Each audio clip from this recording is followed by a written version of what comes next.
जैसे ही लड़का पुनर्जन्म लेकर लौटा, उसने सबसे पहले वो मोबाइल उठाया और जमीन पर पटक कर तोड़ दिया, क्योंकि पिछले जन्म में उसने एक ठंडी मिजाज की लड़की हंसी के लिए खुद भूखा रहकर पैसे बचाकर मोबाइल खरीदा था। पर हंसी ने वो मोबाइल क्लास के एक लड़के ज्ञानू को गिफ्ट कर दिया था। इतना ही नहीं, ज्ञानू खुद को हंसी का मर्द दोस्त बताकर लड़के से पॉकेट मनी भी झटकता रहा। दोनों की कॉलेज की फीस भरने के लिए लड़का दिन रात मेहनत करता रहा। पर जैसे ही हंसी की ग्रेजुएशन हुई, उसने लड़के को तुम तो सिर्फ डिप्लोमा हो, हमारे बीच कुछ कॉमन नहीं बोलकर छोड़ दिया और ज्ञानू की बाहों में चली गई। तभी लड़के को समझ आया कि हंसी ने उसे बस एक मुफ्त एटीएम समझा था। वो दुखी होकर सड़क पर भटक रहा था। तभी उसके माता पिता का कॉल आया। उन्होंने हालचाल पूछा। आवाज सुनकर माँ को अंदाजा हुआ कि बेटा परेशान है और उन्होंने तुरंत 1308 रुपए भेज दिए।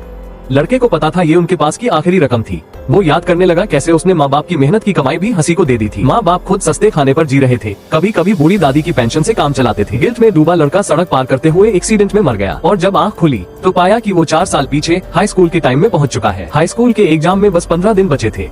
हंसी ने फिर से उसे कहा कि मेरे लिए ट्यूटर ला कर दे, पर लड़का इस बार शांत नहीं रहा। ज्ञानू ने बीच में कहा, ट्यूटर तो हमने अरेंज कर लिया, बस पैसे देने हैं। लड़के ने सीधा उसका मोबाइल छीन लिया और तोड़ डाला। ये मोबाइल मेरा था, मैंने तुझे दिया था, पर तूने इसे किसी और को दे दिया। तुम दोनों ने सिर्फ मेरा फायदा उठाया है। जो कपड़े चप्पल पहनते हो वो भी मैंने दिलवाए हैं। अब मैं तुम दोनों की शक्ल तक नहीं देखना चाहता। लड़का वहाँ से चला गया।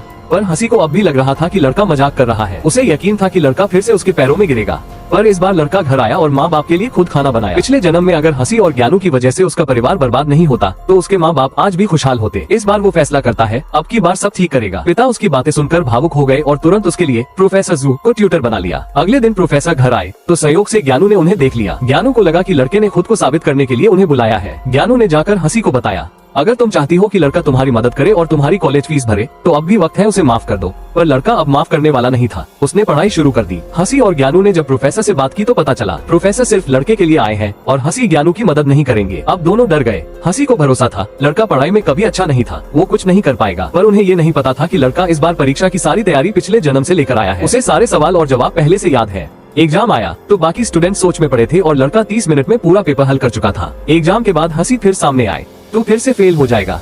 जब होगा तब हमारी कॉलेज फीस का इंतजाम कर देना। कुछ दिनों बाद एग्जाम का रिजल्ट आता है। आगे की स्टोरी जानने के लिए सब्सक्राइब करें और कमेंट करें पार्ट 2।